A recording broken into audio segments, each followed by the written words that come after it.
That shouldn't be allowed. This is my son. Ishan Tharoor of the Washington Post. Definitely asking a question in personal capacity. And mostly to say hi before you go off to your next engagement. Raise the mic. Mostly to say hi before you go off to your next engagement. I'm curious, though, on this tour you've been on, various countries in the Western Hemisphere, have any of your government interlocutors asked you to show evidence of Pakistan's culpability in the initial attack? And what do you say to the repeated Pakistani denials of having any hand in the initial attack? Okay, well, I'm very glad you raised this, Ishan. I didn't plant it, I promise you. This guy does this to his dad. Very simply, no one had any doubt, and we were not asked for evidence. But media have asked, and so you are speaking for your tribe in that in 2 or 3 places media asked this question. Let me say very clearly that India would not have done this without convincing evidence. But there were 3 particular reasons I want to draw your attention to, all of you. The first is that we've had a 37-year pattern of repeated terror attacks from Pakistan, accompanied by repeated denials. I mean, Americans haven't forgotten that Pakistan didn't know, allegedly, where Osama bin Laden was until he was found in a Pakistani safe house right next to an army camp in a cantonment city. That's Pakistan. Mumbai attacks, they denied having anything to do with it. One of the terrorists was captured alive, his name, his identity, his address in Pakistan, everything was revealed. Under interrogation, he told us where he was trained, what was done. The US intelligence, as well as ours, recorded the chilling voice of the Pakistani handler giving minute-by-minute instructions to the killers in Mumbai, telling them where to go. And they were monitoring Indian TV and saying, there are people hiding on the 3rd floor of that hotel, go and shoot them there. This kind of thing is going on. Your sources recorded this too.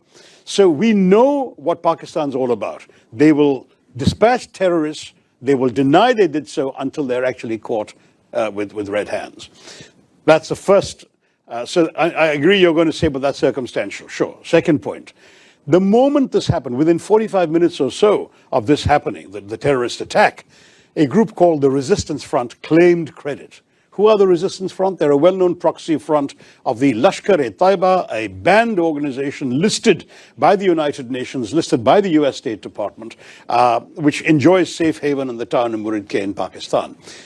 The Resistance Front, evidence about the Resistance Front and its doings was presented by India to the UN Committee on Terrorism in December 2023 and repeatedly again in 24.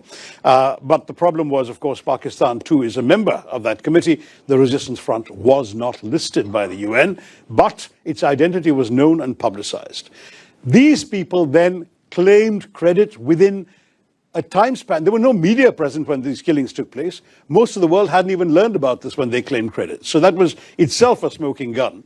They repeated that claim 24 hours later. And having repeated that claim 24 hours later, then their handlers must have woken up to the gravity of this and told them to take it off their site. So they did. But the fact is, the credit claim was on record and the world has seen it.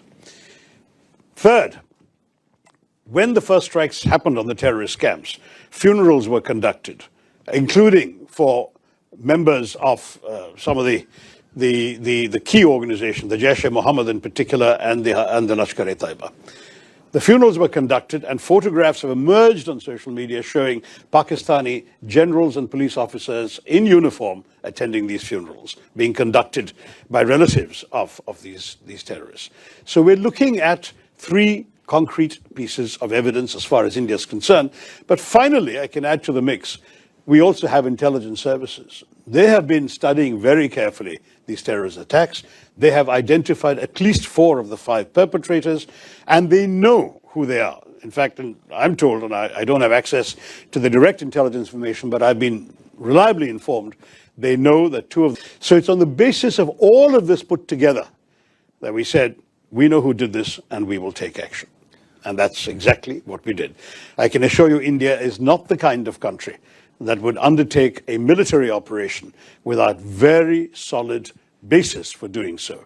This was not some random terror attack. I must say our government counts 24 terrorist attacks in the course of last year emanating from Pakistan, but none of them required this kind of response. We dealt with them. We either got the terrorists or killed them, minimal damage, very little loss of life. We dealt with it. This showed all the hallmarks of a sophisticated, planned, deliberate operation with reconnaissance, with intelligence work, with a modus operandi worked out, this cynical exercise of asking people their religion, shooting them between the eyes. This is not an ordinary terrorist, some bearded fanatic blowing himself up outside a supermarket. This is not that. This is a serious quasi-military style operation, and it required a military response.